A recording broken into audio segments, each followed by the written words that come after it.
शब बारात की रात जब पूरी दुनिया गहरी नींद में सो रही थी, आसमान से एक फरिश्ता जमीन पर उतरा। उसका नाम जिब्राइल था। वो सफेद रोशनी से जगमगा रहा था, जैसे आसमान का टुकड़ा जमीन पर आ गया हो।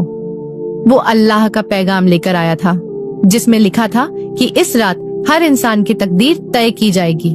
फरिश्ता गली गली घूम रहा था, हर घर की दहलीज पर रुककर दुआओं को सुन रहा था।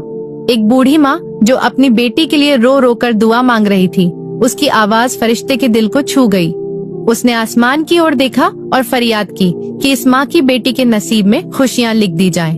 उसी रात एक गरीब बच्चा जो भूखा सो गया था, उसकी झोपड़ी में फरिश्ते ने कदम रखा और उसकी झोली में बरकत भर दी।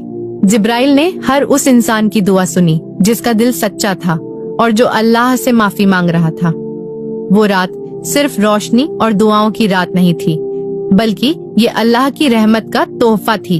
जब फरिश्ता आसमान की ओर वापस जाने लगा तो उसकी आंखों में इंसानों के लिए दुआओं का सैलाब था।